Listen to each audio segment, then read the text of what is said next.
സംഗീത പ്രമാണിക്ക് വേണുനാദത്തോടെ ദാവീദിൻ്റെ ഒരു സങ്കീർത്തനം 5-ാം അധ്യായം. യഹോവേ, എൻ്റെ വാക്കുകൾക്ക് ചെവി തരണമേ, എൻ്റെ ധ്യാനത്തെ ശ്രദ്ധിക്കണമേ. എൻ്റെ രാജാവും എൻ്റെ ദൈവവുമായുള്ളവേ, എൻ്റെ സങ്കടയാചന കേൾക്കണമേ. നിന്നോടല്ലോ ഞാൻ പ്രാർത്ഥിക്കുന്നത്. യഹോവേ, രാവിലെ എൻ്റെ പ്രാർത്ഥന കേൾക്കണമേ. രാവിലെ ഞാൻ നിനക്കായി ഒരുക്കി കാത്തിരിക്കുന്നു. നീ ദുഷ്ടതയിൽ പ്രസാദിക്കുന്ന ദൈവമല്ല. ദുഷ്ടൻ നിന്നോടുകൂടെ പാർക്കയില്ല. അഹങ്കാരികൾ നിന്റെ സന്നിധിയിൽ നിൽക്കയില്ല. നീതികേട് പ്രവർത്തിക്കുന്നവരെ ഒക്കെയും നീ പകയ്ക്കുന്നു. ഭോഷ്ക് പറയുന്നവരെ നീ നശിപ്പിക്കും. രക്തപാതകവും ചതിവുമുള്ളവൻ യഹോവയ്ക്ക് അറപ്പാകുന്നു.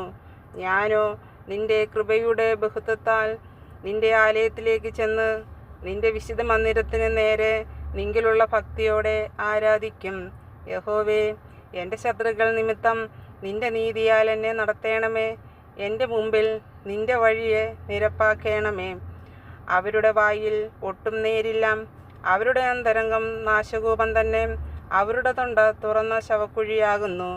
നാവുകൊണ്ട് അവർ മധുരവാക്ക് പറയുന്നു. ദൈവമേ, അവരെ കുറ്റം വിധിക്കണമേ. തങ്ങളുടെ ആലോചനകളാൽ തന്നെ അവർ വീഴട്ടെ. അവരുടെ അതിക്രമങ്ങളുടെ ബഹുത്വം നിമിത്തം അവരെ തള്ളിക്കളയണമേ. നിന്നോടല്ലോ അവർ മത്സരിച്ചിരിക്കുന്നത്. എന്നാൽ നിന്നെ ശരണം പ്രാപിക്കുന്നവർ എല്ലാവരും സന്തോഷിക്കും. നീ അവരെ പാലിക്കുന്നതുകൊണ്ട് അവർ എപ്പോഴും ആനന്ദിച്ചാർക്കും. നിന്റെ നാമത്തെ സ്നേഹിക്കുന്നവർ നിന്നിൽ ഉല്ലസിക്കും. യഹോവേ, നീ നീതിമാനെ അനുഗ്രഹിക്കും.